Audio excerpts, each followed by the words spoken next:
Halo semuanya, gimana sih kabarnya nih? Everything is good. Sekarang filmmaker KW akan merangkum alur cerita film garapan dari Lionsgate yang berjudul Gamestad yang dirilis pada tahun 2009 silam. Mungkin kalian bermain game, pastinya juga karakter ataupun avatar diciptakan melalui software perangkat lunak. Nah, di film yang berjudul Games ini, ada sebuah sistem yang menjadikan manusia sebagai karakter ataupun avatarnya. Nah, gimanakah ceritanya? Tanpa banyak bacot lagi, kita langsung aja merangkum alur ceritanya. Diperkenalkan salah satu game tembak-tembakan yang sangat begitu populer pada masa itu yang bernama Slayer. Sampai-sampai seluruh dunia pun mengetahui tentang game ini dan berbondong-bondong mempromosikannya. Di situ pun diperlihatkan salah satu karakter dari game Slayer yang begitu kuat dan juga belum pernah satu kali pun terkalahkan, bernama Cable yang diketahui bernama asli Tillman. Terlihat ia sedang menumpas seluruh musuhnya di pertandingan itu.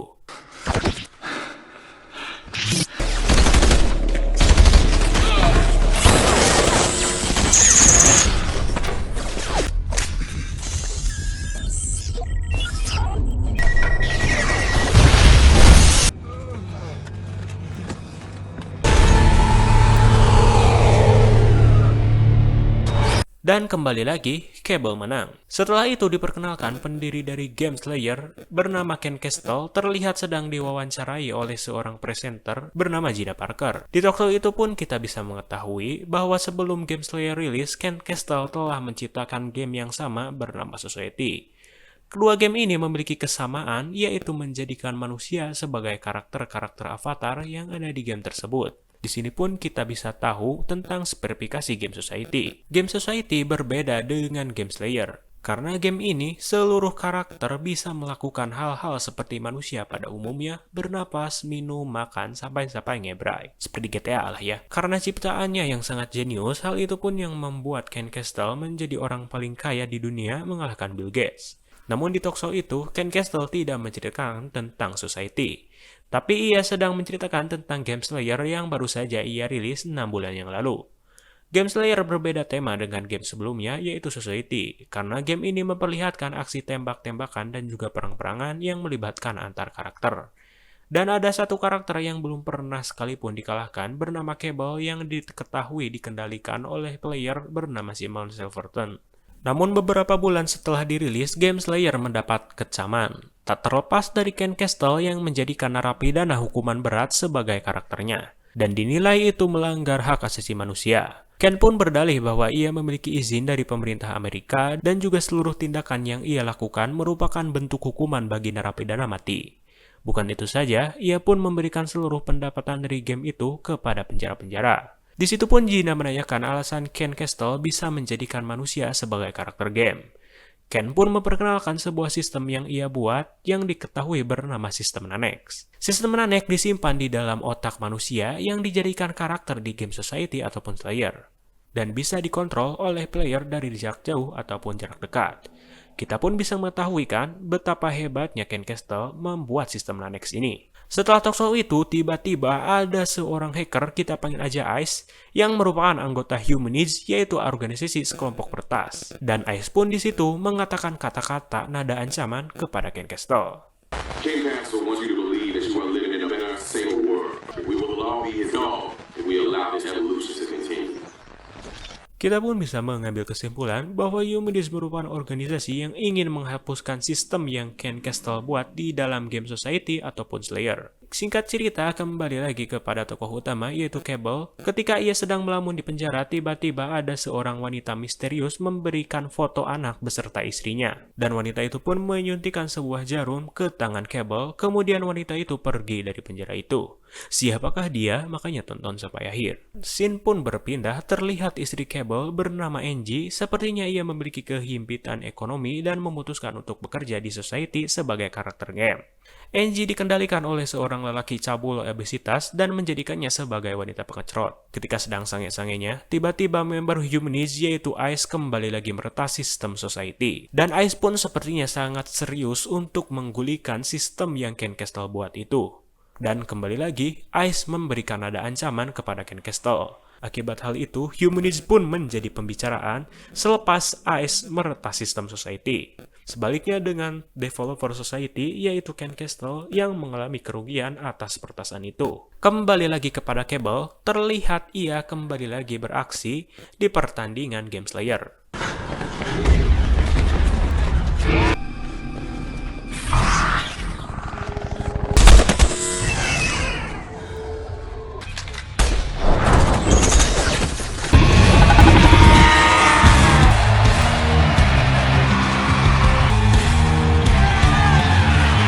Dan kembali lagi, Cable menang. Di balik kehebatan Cable, ada seorang gamers yaitu Simon Silverton yang terlihat memiliki ruangan game yang sangat edan. Di situ pun kita bisa mengetahui betapa berharganya karakter Cable, sampai-sampai para gamer menyuruh wanita-wanita cantik untuk membujuk Simon menjual Cable. Tetekku aing sensor bagong. Setelah cuci mata, tiba-tiba PC yang Simon sering pakai diretas oleh orang misterius dan terlihat Cable yang sedang menembak seseorang, dan hacker itu pun berkata, jika ingin berbicara dengan Cable, kita bisa menghubungkannya.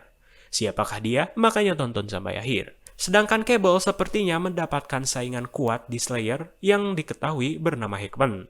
Orang-orang di situ pun heran terhadap Hickman karena diketahui beberapa hari yang lalu ia telah bunuh diri, dan entah berantah kenapa Hickman kembali lagi hidup. Bukan tanpa sebab Hickman bisa hidup kembali karena Ken Castle baru saja menghidupkannya menggunakan sistem Nanex yang ia kuasai, guna menyaingi Cable dan juga memperkeruh suasana Game Slayer. Kita pun bisa tahu kan bahwa Ken Castle sangat-sangatlah licik pada permainan selanjutnya, dan benar saja bahwa Simon bisa berbicara dengan Cable selepas ia mendapatkan pesan aneh di layar monitornya. Cable dan Simon pun merasa aneh karena untuk pertama kalinya player dan juga karakter bisa berbicara sekaligus berperang. Cable, dude, it's me.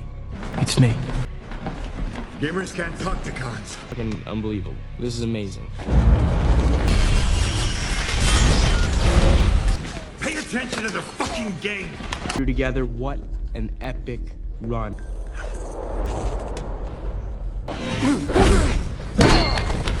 Bye, Cable.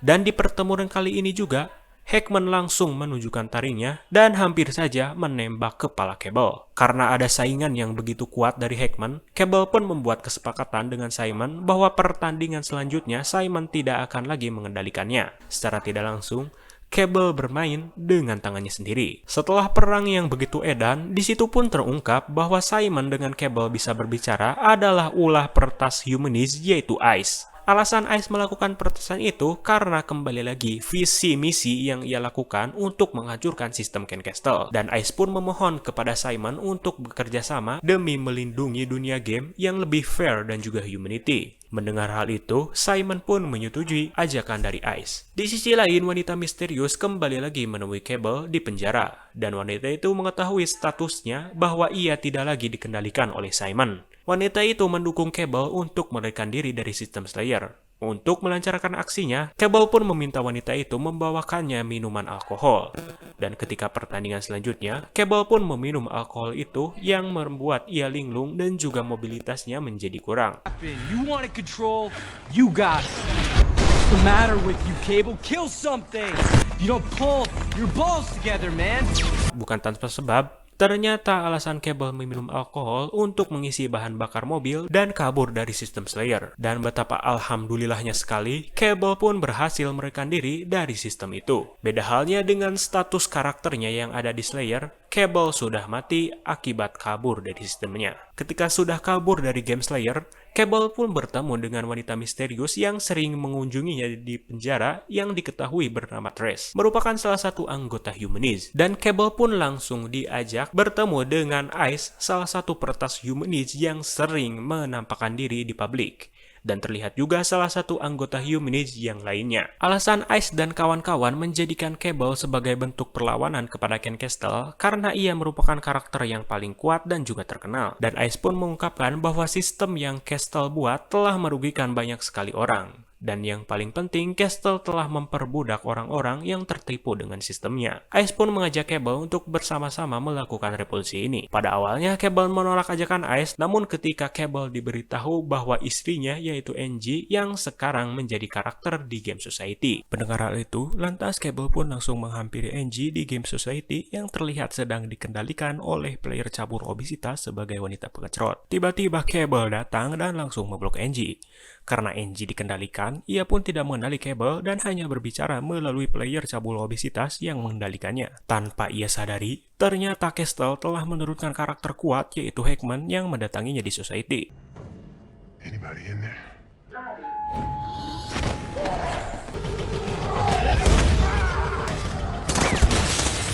Where the fuck do we go?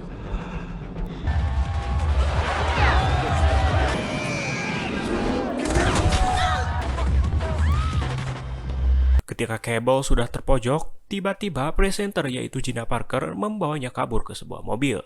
Dan di situ pun terlihat Gina sangat ngefans sekali terhadap Cable. Dan Gina pun langsung membawanya ke markas Humanids. Di situ pun terlihat para anggota Humanids sedang mencoba untuk memutuskan koneksi sistem Angie yang tersambung kepada player cabul obesitas yang mengendalikannya. Untuk menggali informasi tentang alasan Cable di penjara, Ice pun langsung melacak masa lalu Cable yang dinyatakan pernah membunuh orang. Dan di situ pun terungkap bahwa sebelum di penjara, Cable merupakan seorang tentara yang menjadi korban percobaan sistem Nanex bersama temannya bernama Travis Scott atas tanggung jawab Ken Castle. Dan disinilah awal mula Cable yang harus rela di penjara. Karena ia dikendalikan oleh Ken Castle untuk membunuh manusia percobaan yang lain dan juga teman Cable yaitu Travis Scott. Dan itulah cikal bakal kesuksesan sistem Nanex dan juga itu cikal bakal Cable yang harus rela di penjara. Setelah dijelajah tentang masa lalunya, Cable pun terlihat sangat menyesal dan untung saja Angie sudah siuman. Mereka sangat khawatir tentang anaknya yang entah berantah keberadaannya. Dan untung saja, Trash memberitahu mereka berdua bahwa anaknya sekarang ada di tangan Ken Castle. Mendengar hal itu, Cable pun langsung beraksi menuju Ken Castle seorang diri tanpa senjata apapun. Tanpa ia sadari juga, ternyata anak buah Ken Castle telah melacak markas Humanids.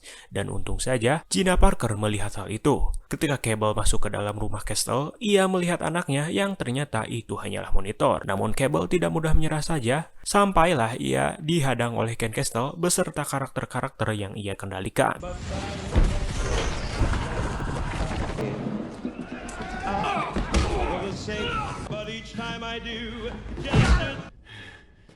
You're awesome. Di tangan Cable, orang-orang itu hanyalah peltekan-peltekan jangkrik yang sangat easy sekali. Namun Cable tidak bisa tersenyum lebih awal karena ia dihadapkan oleh manusia kebal bebal yaitu Hackman.